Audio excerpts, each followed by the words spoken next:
Икенче көнне төштән соңына кайтып төште әтиләре. Аларны Азат авыл башына ук чыгып көтеп алды. Иптәшкә Миңлегаяз да бар иде. Юртып килгән ат алар янына килеп җиткәч атлауга күчте. Азатның күзе чана түренә текәлгән. Тик анда көмеш нурлар уйнатып торган мамык шәлгә төренеп алсу утырырга тиешле чана башында толыпка чумган Хуҗа абзый иде. Улының сораулы карашына җавап рәвешендә әтисе коры гына әйтеп куйды. Өйдә булмады. Чана шуарга чыгып киткән. Әтисенең кәефе чынлап та кырылганга охшый. Башка берни дәшмичә Дилбегачы белән атка кизәнеп, юыртып китеп тә бардылар.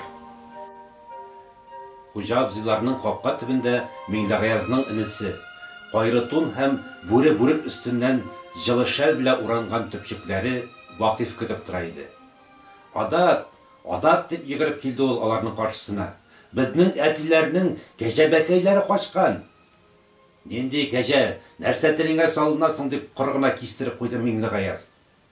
Югары сын кодаларга теге әллә нәрсәкәй җирдән кайткан кәҗәбәкәе алырга барганнары. Адатның атасы белән диде Вакыйф. Шуны да белмисезмени дигәндәй. Нигә кәҗә алырга барсыналар? Монда чыгып телеңә салынып торасың дип ачуланып дәште абыйсы. Кәҗә инде, кәҗә, ата кәҗә баласы. Урман буеннан кайтып җиткәч, чаналарыннан төшеп качкан. Куып караганнар, тоттырмаган, кар тирәнди. Тагы 2 көннән югары сынкыда үзе килеп җитте. Чана башындагы толып астында кемдер кыймылдаганны күргәч, капка төбендә трай тибеп йөргән Миңлегаяз белән Азат сагаеп калдылар. Ул да түгел, толып астыннан әкрен генә ми дигән тавыш ишетелде. Югары сынкыда чанадан төште һәм толыпка үрелде. Аның астында кырт-кырт солы саламы чәйнәп, нәни генә бер җан иясе, Кәҗә Бәтие утыра иде. Кәҗә Бәтиенең маңгаеннан күренер-күренмәс кенә булып нәни мөгезләре төртеп тора. Ә мамыгы әйтеп аңлатырлык кына түгел. Аяз көндәге зәңгәр күк төсендә хәтфә кебек кабарып, күпереп тора. Алсуның шәле һәм нәни бияләйләре кебек. Кәҗә Бәтие Азатка шундук ошады. Аякларын чишегез. Ул сезгә диде югары сынкыда, атның аркалыгын төшереп торган җирдән. Ләкин качыра күрмәгез. Карагыз аны.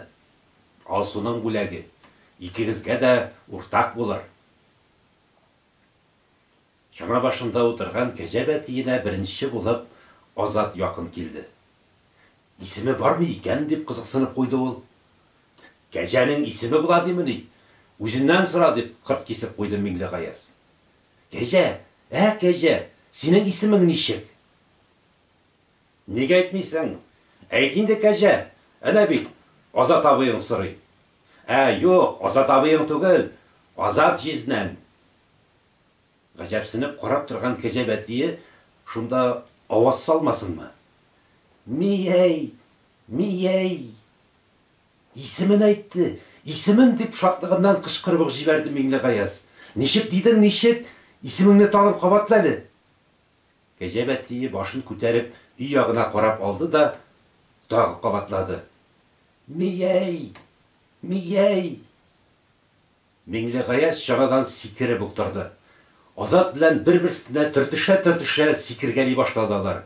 Куанычларына чик чама юк иде. Исемен белә, исеме бар. Башлы Кәҗә дип әйттем бит мин сиңа. Вәт малай, исемен әйтә бит. Миәй ди. Кабатлап та әйтте. Миәй түгел, Микәй диде бугай.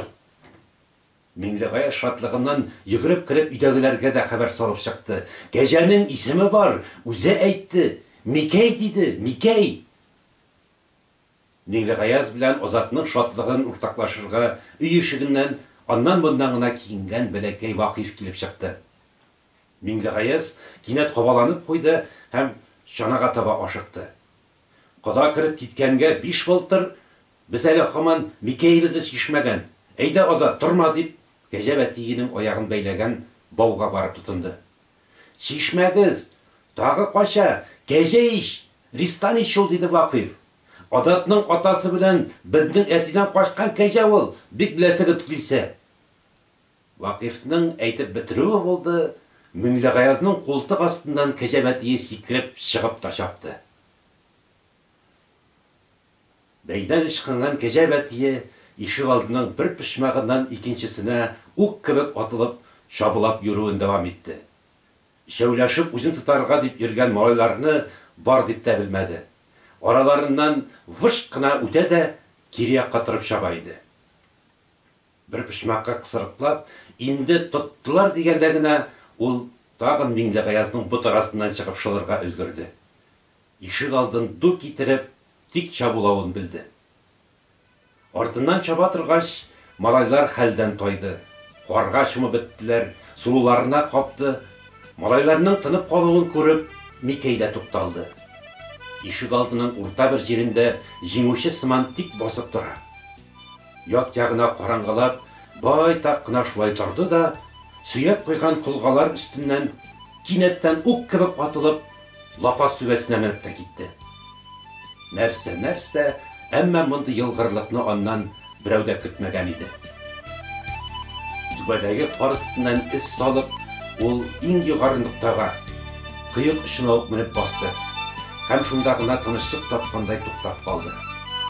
Буянын сузып турайта төште, кар тузаннарыннан кагынып куйды, киерелеп, як-ягына карап алды. Аста ишек алдының үч пишмагында карда аунап, әлсерәп беткән 3 малай басып тора. Микәйнең аларга исе китмәде. Кыек шитендә үк басып торуын белде. Әле бакча якка, әле ишек алдына табан караңгылап алгач, күкрәген тагын да киерә, муенын турайта төшеп, хәрәкәтсез калды. Үй кыегына адаклап куйган әтәшмени. Урман ягын күдәтә, югары сүнгә табан карый ул дип пышылдады Вакиф. Югары сүндә нәрсәсен югалткан? Кызаларга ерак таулар ягыннан җибәргәннәр ишаны. Шул таулар күренмәме диде.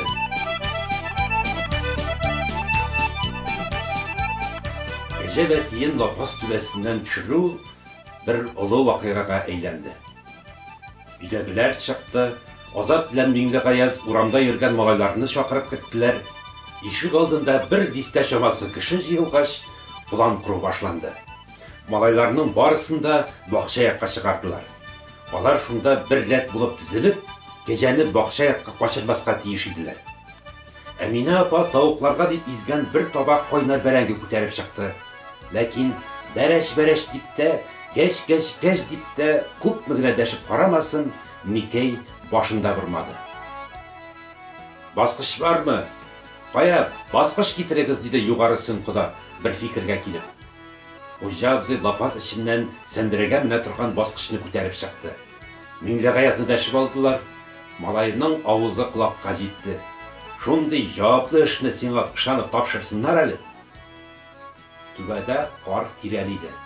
Миңлегаяз баташма булса да тиз менеп җитте. Аннан кыек буйлап лапасның түр башында торган кәҗә бәтиенә табан якынлаша башлады. Кочаклап ал, улым, дип яратып һәм ышаныч белән дәште Хуҗа абзый. Аның тавышы Миңлегаязга тәвәккәллек өстәде. Бер карарга килеп, кулларын сузды да, кинәт кенә бөтен гәүдәсе белән алга табан ыргылды Миңлегаяз. Һәм әле генә кәҗә бәтие басып торган кар өстенә барып капланды. Ә Микәй күз иярмәс тизлек белән арт аякларында гына калып үрә басты да, түбәнгә томырылырга өлгерде. Тирән көткә барып шунды.